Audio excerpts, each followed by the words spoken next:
प्यारे बच्चों, ये है आपका mid term exam 2024-25 10th class social science का पेपर, साथ में इसकी मार्किंग स्कीम आंसर की भी है। अगर आपने ये पेपर मॉर्निंग शिफ्ट में दिया है तो अपने मार्क्स भी चेक कर लीजिए, साथ में नेक्स्ट ईयर आप इसे एज ए सैम्पल पेपर भी जरूर देखें, ताकि आपको एक समझ बने कि पेपर किस तरह से आता है, कैसे आएगा और किस तरह से आपको उसे सॉल्व करना है। हिंदी और इंग्लिश दोनों मीडियम में रहेगा। आपको कुछ जनरल इंस्ट्रक्शंस है, टोटल 37 प्रश्न हैं और कुछ अलग अलग खंड में कुछ एक एक नंबर के, कुछ दो दो नंबर के होंगे। तो आइए शुरू करते हैं सीधा पहला सवाल। उससे पहले वीडियो को लाइक करके हमें सपोर्ट जरूर कीजिए। चैनल पर पहली बार आए तो सब्सक्राइब कर लेना, ताकि आने वाली और भी सब्जेक्ट के सैम्पल पेपर वीडियोज हमारे चैनल पर इसी वीडियो के डिस्क्रिप्शन में आपको मिल जाएंगे। पहला प्रश्न है, निम्नलिखित में से कौन सी भारत की राजभाषा है? तो भैया भारत की राजभाषा तो एक ही है और वो है आपकी हिंदी, ठीक है, तो इसमें कोई डाउट नहीं है। ये आपका विकल्प नंबर 1 केवल पहला वाला सही आंसर है। आगे देखेंगे दूसरा, तो यहाँ पे आप प्रश्नों को ध्यान से देखें क्योंकि थोड़े से उलझने वाले प्रश्न रहते हैं। निम्नलिखित में से किस राज्य का संबंध सरदार सरोवर जल संसाधन परियोजना से है? ऐसा कौन सा राज्य है जिसका संबंध जो है सरदार सरोवर जल संसाधन परियोजना से है? तो इसका सिंपल सा आंसर है गुजरात, ठीक है, गुजरात में है। कोई भी सवाल में डाउट रहे तो आप मुझे कमेंट कर सकते हैं। मुझे इंस्टाग्राम, व्हाट्सएप, फेसबुक, ट्विटर सभी जगह से मुझसे संपर्क कर सकते हैं। अब आपको सही मिलान करनी है, सही मिलान की पहचान करनी है कि इसमें कौन सा करेक्ट है। तो इसका जो करेक्ट आंसर है वो है संघ सूची जो है शिक्षा, ठीक है, ये वाला ऑप्शन करेक्ट है, बाकी तीनों गलत है। आगे देखेंगे, अगला जो प्रश्न है वो थोड़ा सा बड़ा सा है और आप इसे एक बार पढ़ें। श्रीमती नीरज के राज्य में भारी मात्रा में वर्षा होती है, फिर भी उनके राज्य में जल की बड़े पैमाने में कमी रहती है। तो बारिश भी बहुत ज़्यादा हो रही है, फिर भी पानी की कमी हो रही है। आपके अनुसार श्रीमती नीरज और उनके राज्य निवासियों को जल की कमी को दूर करने के लिए क्या कदम उठाने चाहिए? तो बहुत ज़्यादा बारिश भी हो रही है, फिर भी पानी की कमी हो रही है। हम राजस्थान में तो कहें कि पानी की कमी है, लेकिन अगर हम कहें कि भैया जहाँ ज़्यादा बारिश हो रही है वहाँ भी ये दिक्कत आ रही है, तो ये सोचने समझने वाली चीज़ है। अब आपको इनमें से समझना होगा, प्रत्येक परिवार को वर्षा जल संरक्षण करना चाहिए या किसी अन्य राज्य में पलायन कर लेना चाहिए, सरकार को बदल देना चाहिए। तो भैया सिंपल सी बात है, ना ही आपको सरकार बदल के फ़ायदा होगा, सरकार तो बदलती रहेगी, प्रॉब्लम आपकी बनी रहेगी। ना ही आपको दूसरे राज्य में जाना, भाई कोई क्यों आने देगा अपने राज्य में। और ऐसे अगर जल की प्रॉब्लम चलती रही तो आप तो राज्य बदलते धीरे धीरे देश बदलने लग जाओगे। तो सॉल्यूशन क्या है आपका कि प्रत्येक परिवार को वर्षा जल संरक्षण करना चाहिए, जो बारिश का पानी है उसे रोकें, और अगर वो रुक जाएगा तो अपने आप ही प्रॉब्लम सॉल्व हो जाएगी, ठीक है। अब आपको यहाँ से हिंदी मीडियम, इंग्लिश मीडियम में है, पहला का ओनली 2 है जो मैंने आपको बता दिया है, दूसरे का गुजरात है, तीसरे का यूनियन लिस्ट करेंसी यानी कि थर्ड ऑप्शन, चौथे का पहला वाला करेक्ट आंसर है। आगे देखेंगे और अगला जो प्रश्न है, 1956 में कानून बनाकर श्रीलंका में किस धर्म को संरक्षण प्रदान किया गया? तो ये आपको टिक लगा रखा, बिल्कुल बौद्ध धर्म, ये सही आंसर है। मुंबई में पहली कपड़ा मिल की स्थापना किस वर्ष की गई?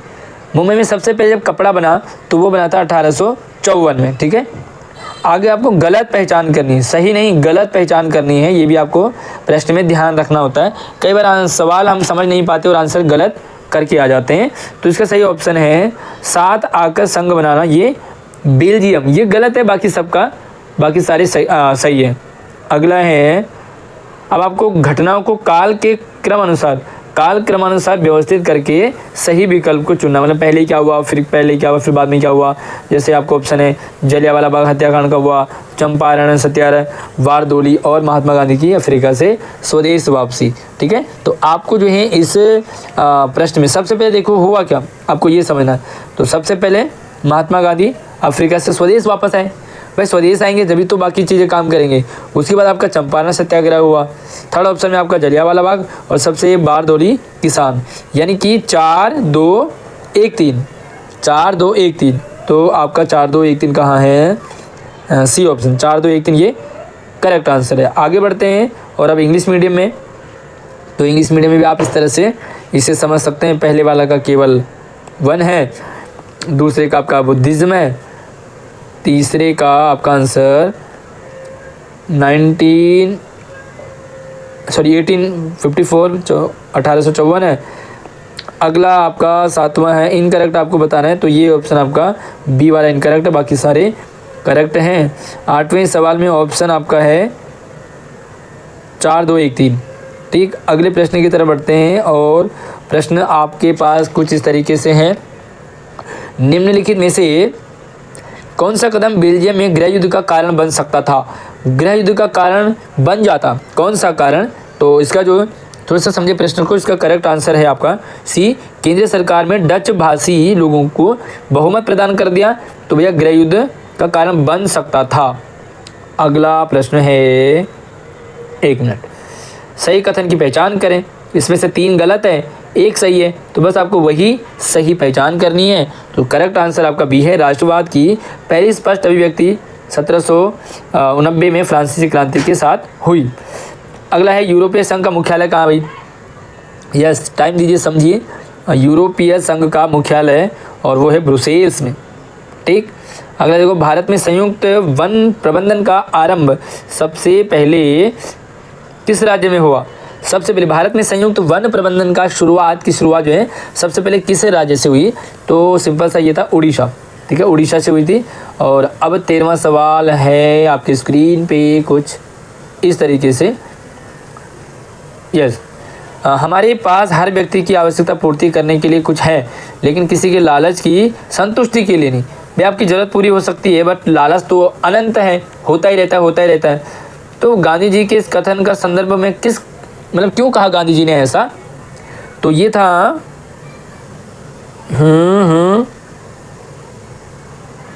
संसाधनों के संरक्षण के संबंध में। भैया संसाधनों से पूर्ति तो की जा सकती है, लेकिन लालच आप करते रहोगे तो पूर्ति नहीं हो सकती है, क्योंकि ये और भी लगातार बढ़ता जाएगा। फिर से इंग्लिश मीडियम में 9वीं का सी है, 10वीं का बी, 11वीं का सी ब्रुसेल्स, 12वीं का सी उड़ीसा एंड 13वीं का है डी लास्ट ऑप्शन। अब आपको अगला 14वां प्रश्न है, फिर से आपको मिलान करनी है। तो मिलान करेंगे भैया, आपको कॉलम ए कॉलम बी दे रखे हैं। सबसे पहले इन्हें थोड़ा सा ध्यान से देखेंगे। तो पहला क्या है, अगर आप पहले का देखोगे तो पहले का सारिस का वन्य पशु विहार राजस्थान में है। मानस टाइगर रिजर्व, मानस टाइगर रिजर्व ये है असम में। बांधवगढ़ राष्ट्रीय उद्यान है मध्य प्रदेश में। और पेरियार टाइगर रिजर्व जो है वो केरल में है। ठीक है, तो आप इस तरह से इसे मिलाएंगे। आंसर आपका रहेगा डी ऑप्शन करेक्ट है। आगे देखेंगे तो और जूम आउट करता हूँ थोड़ा सा। यस, देश ए में महिलाओं को पुरुषों के समान कार्य करने के बदले समान वेतन दिया जाता है। बताइए ये किस प्रकार का उदाहरण है? किसी एक देश में महिलाओं को पुरुषों के समान काम करने पर समान ही वेतन दिया जाता है ना, समान कार्य समान वेतन। तो अब आपको बताना है कि ये किस हिसाब से दिया जाता है। ये लैंगिक समानता है। ठीक है, लैंगिक समानता। अगला देखोगे, निम्नलिखित विशेषताओं के आधार पर मृदा की पहचान कीजिए। मृदा की पहचान आपको 4 ऑप्शन यहाँ पे दे रखे हैं और चारों सिर्फ 2 दे रखे हैं, ऑप्शन 4 हैं, तो चारों में से आपको सही, तो इसका जो करेक्ट आंसर है वो है मरुस्थलीय मृदा, यानी कि लास्ट ऑप्शन। आगे इंग्लिश मीडियम है और ये भी आप यहाँ से ज़रूर समझें। पहले का किसका 14 का डी, 15वें का डी, 16वें का डी, चलो तीनों डी हो गए हैं। आगे अगला प्रश्न है, अब आपको अभिकथन और कारण वाले 3 प्रश्न हैं। अब ये ना थोड़ा सा आसान सा लगने लगा बच्चों को, पहले बड़ा टफ था। अब समझ चुके हैं बच्चे कि आपको करना क्या है। देखो ये चीज़ समझनी है कि भाई कंप्यूटर सॉफ्टवेयर विषय पर कानून बनाने का अधिकार केंद्र सरकार के पास है या नहीं है। पहले अब ये समझो कि ये वाला स्टेटमेंट सही है या गलत है। ठीक, दूसरा कारण है अवशिष्ट विषयों पर कानून बनाने का अधिकार केंद्र सरकार के पास है। तो आपको ये देखना है कि दोनों में से सही कौन सा स्टेटमेंट है और गलत कौन सा है। तो अगर हम 17 की बात करेंगे तो आपको 4 ऑप्शन है और 4 ऑप्शन में से आपका अभिकथन ए एवं कारण दोनों सही है और सही व्याख्या करते हैं कारण अभिकथन की। ठीक है, आगे देखेंगे 18वां, तो आपको फिर से 2 स्टेटमेंट आपको दे रखे हैं। भारत में वन्य जीवन संरक्षण अधिनियम 1972 में लागू हुआ, क्या ये सही है? ये आपको समझना है। दूसरा, भारत में वन्य जीवों की रक्षा करना केवल सरकार का कार्य है। तो देखिए भाई सिंपल सी बात है, ये तो सही है, लेकिन क्या सरकार अकेले करेगी? नहीं, जब तक इंसान नहीं करेगा, जब तक हम कुछ नहीं करेंगे तब तक कुछ नहीं हो सकता। सरकार भले कितने नियम बना ले, ठीक है। इसीलिए तो सड़कें ख़राब हो रही रहती है, नाला ओवरफ्लो चल रहे होते हैं, क्योंकि सरकार नियम कानून बनाती है लेकिन हम फॉलो ही नहीं करते। तो इसका करेक्ट आंसर है सी, यानी कि कभी अभिकथन तो सही है लेकिन कारण जो है वो गलत है। आगे जो 17वां देखेंगे वही पहले का 17वीं का, ये है 18वीं का भी 18वीं का जो है वो सी है। अब अच्छा 4 प्रश्न थे आपको, 19वां और देख लेते हैं। 19वां फिर से आप इन दोनों को पढ़ें। किसी वर्ष में पैदा हुआ 1000 जीवित बच्चों में से 1 वर्ष की आयु से पहले मर जाने वाले बच्चों का अनुपात शिशु मृत्यु दर अनुपात प्रदर्शित करता है। बिल्कुल शिशु दर मृत्यु दर। उसके बाद दूसरा है कि 7 वर्ष और इससे अधिक आयु के लोगों में साक्षर जनसंख्या की अनुपात साक्षरता दर कहलाता है। अब आपको ये देखना है कि क्या दोनों स्टेटमेंट सही है, दोनों में से कौन सही है कौन गलत है। तो आपका जो आंसर है इसके अकॉर्डिंग वो है बी। अभिकथन ए एवं कारण दोनों सही है, परंतु कारण जो है वो अभिकथन की व्याख्या नहीं कर रहा। स्टेटमेंट तो सही है लेकिन एक दूसरे से रिलेट नहीं कर रहे हैं ना।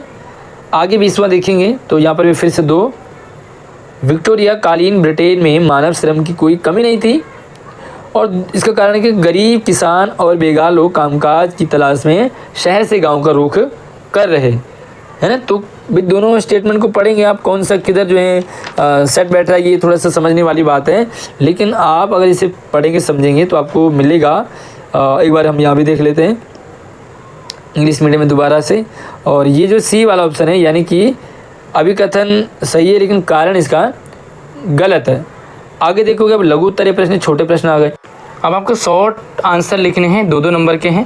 पहला प्रश्न है कि भारत में वन्य एवं वन्य जीवों के संरक्षण में समुदायों की भूमिका का संक्षेप में उल्लेख आपको करना है। यही है ना। हाँ, तो जो वन्य जीव संरक्षण, वन्य वन के जीवों को कैसे बचाया जाए, जो वन जंगली जानवर हैं उनके समुदाय संरक्षण में समुदायों की भूमिका, समुदाय में लोगों की क्या भूमिका, सरकार की अलग बात है, समुदाय की भूमिका क्या है। भाई जंगलों को बचाना है तो आप जो है काफ़ी चीज़ें सेफ्टी रख सकते हैं, वन्य जीवों को वरीयता देंगे, उन्हें जो है मारना नहीं है, शिकार नहीं करना है, ये सारी चीज़ें आप लिख सकते हैं। दूसरा जैव विविधता के क्षेत्र भारत की कृषि विशेष स्थिति का संक्षेप में उल्लेख करना है। जैव विविधता भारत की आपको एक्सप्लेन करना है, जैव विविधता भारत की विशेष स्थिति। अगला है सकल घरेलू उत्पाद, सकल घरेलू उत्पाद। भाई घरेलू उत्पाद जानते हो आप, जो घर में बनाए जाते हैं, घर में पैदा किए जाते हैं उत्पाद जो है, आप वो बताएंगे क्या होते हैं। बागान मजदूरों के लिए स्वराज की क्या वो अवधारणा है, जो बागान के मजदूर होते हैं उनके लिए स्वराज क्या था, स्वराज से क्या फ़ायदा क्या नुकसान था, है ना, ये सारी चीज़ें लिखेंगे।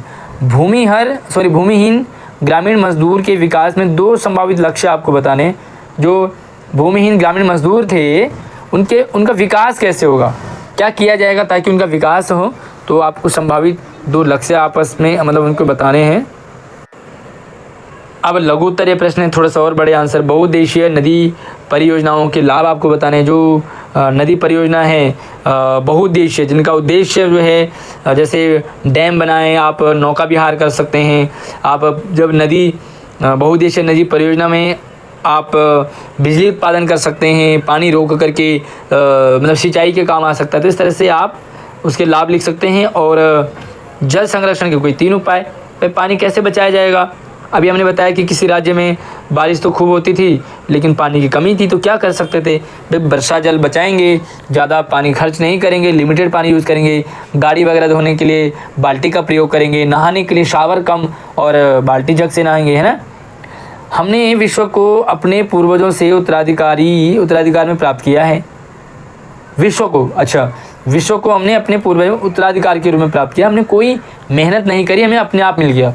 हमने इसे अपने बच्चों से उधार लिया है ना।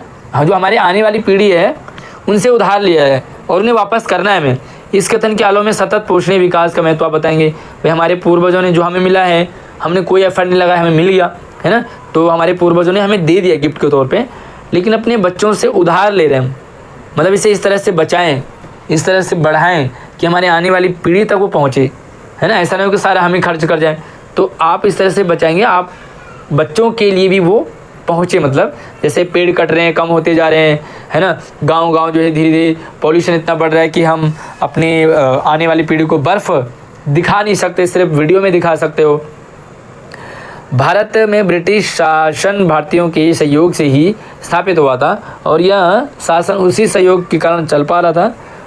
उत्तर भारत के लोग अपना सहयोग वापस ले लें तो साल भर के भीतर ब्रिटिश शासन ढह जाएगा, स्वराज की स्थापना हो जाएगी। तो इस स्टेटमेंट को आपको क्लियर करना है कि आखिर ब्रिटिश राज्य कैसे ढलेगा, स्वराज्य की स्थापना कैसे होगी और उसमें जो है भारतीयों का सहयोग क्या रहेगा। ठीक है। अल्प बेरोजगारी कई प्रकार की होती है, इसमें अल्प बेरोजगारी क्या है और इसे दूर करने के 3 उपाय आपको बताने हैं आगे इंग्लिश मीडियम में, और आप इसे भी इजीली समझ सकते हैं। जो हिंदी मीडियम में है वही आपका इंग्लिश मीडियम में रहेगा। 1990 के बाद केंद्र से राज्य सरकारों में आए बदलाव। भाई केंद्र से राज्य सरकार में बदलाव आए 1990 से। ठीक है। केंद्र फंडिंग करती है राज्य सरकारों को, फिर राज्य सरकार अपने राज्य को चलाते हैं सही ढंग से। केंद्र में भी सेम सरकार रहेगी, राज्य में भी सेम रहेगी, तो कामों को सही ढंग से चलने का एक संभावना जता सकते हैं। केंद्र में किसी और की सरकार है, राज्य में किसी और की सरकार है, तो फिर खींचातानी रहती है। जैसे दिल्ली में आप देख पा रहे हो, है ना, केंद्र में किसी और की सरकार है, दिल्ली में किसी और की सरकार है, तो ऐसे में दिक्कत जरूर आती है। दीर्घ उत्तरीय प्रश्न है, भारत में राज्यों का पुनर्गठन भाषा के आधार से लोकतंत्र को मजबूती मिली। इसको आपको समीक्षा करनी है, एग्जाम्पल भी देने हैं। सबसे पहली बात आप ये समझें कि भारत में राज्यों का पुनर्गठन भाषा के आधार पे करने से लोकतंत्र को कैसे मजबूती मिली। भाषा के आधार पे, भाई जिस देश की भाषा जितनी स्ट्रॉन्ग होगी, जितनी पावरफुल होगी, अच्छी होगी, क्लियरली होगी, उस देश को मजबूती मिलेगी लोकतंत्र में। या तो आप भारतीय संविधान में संघ शब्द नहीं आया, पर भारतीय संघ का गठन संघीय शासन व्यवस्था के सिद्धांत पर हुआ। उचित तर्क आप बताएंगे न्याय संगत कि भारतीय संविधान में संघ शब्द क्यों नहीं आया और भारतीय संघ का गठन संघीय शासन के व्यवस्था पर सिद्धांत पर हुआ है। तो आखिर ये विरोधाभास उल्टा कैसे है, आपको इसे क्लियर करना है। और 1 पेज लगभग आप आंसर लिखेंगे, आपको पूरे मार्क्स मिल जाते हैं। जैसे भारत जैसे देश में संसाधनों के विवेकपूर्ण प्रयोग के लिए योजना एक व्यापक रूप से स्वीकृत रणनीति है। इसको आपको एक्सप्लेन करना है। हमारे देश में संसाधनों की कमी नहीं है, लेकिन अगर इनका प्रयोग हम अननेसेसरी करें, विवेकपूर्ण नहीं करें, कोई भी पेड़ काट दिया, आपको थोड़े से सामान की ज़रूरत थी लेकिन आपने इतना ले लिया, वेस्ट हो गया, तो क्या हुआ, संसाधन नष्ट हो गया, है ना।